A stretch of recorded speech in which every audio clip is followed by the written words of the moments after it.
మెదక్ జిల్లా వర్గాల్లో విషాదం చోటు చేసుకుంది. నాచారం హల్దీ వగలో గల్లంతై ముగ్గురు మృతి చెందిన ఘటన స్థానికంగా తీవ్ర విషాదాన్ని నింపింది. మృతులు నర్సాపూర్కు చెందిన ప్రశాంత్, వికాస్, ఆనంద్గా గుర్తించారు. తోప్రాలోని ఒక పెళ్లికి హాజరైన ఈ ముగ్గురు స్నేహితులు తిరిగి వస్తూ నాచారం దగ్గర డ్యాంలో స్నానానికి దిగారు. అయితే ఈత రాకపోవడంతో ఊపిరాడక ముగ్గురు మరణించినట్లు పోలీసులు తెలిపారు.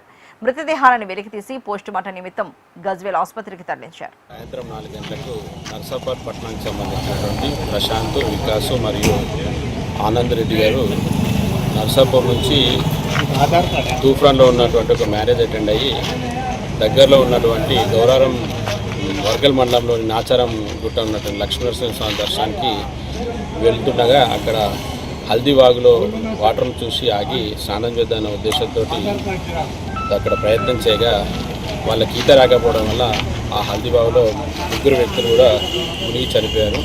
ఈరోజు ఆ యొక్క మునిగినటువంటి ముగ్గురు వ్యక్తులను కూడా బయటికి తీసి శివపంచనం గురించి గజ్వేలు మార్చులు తీసుకొచ్చడం జరిగింది. ప్రజలకు ఒకటే విజ్ఞప్తి, వేసవిలో చాలా ప్రాంతాలలో నీటి ఫ్రీగా ఉందని చెప్పి చాలామంది ఈత రాకుండా కానీ ఈత కొనుక్కి వెళ్ళి ఈత కొట్టడానికి ప్రయత్నం చేస్తున్నారు.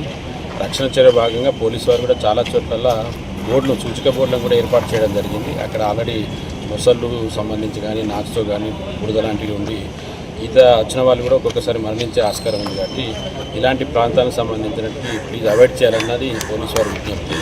మరొకసారి పోలీసు వారి సూచనలు అందరూ కూడా పాటించాలని కోరుకుంటున్నాను.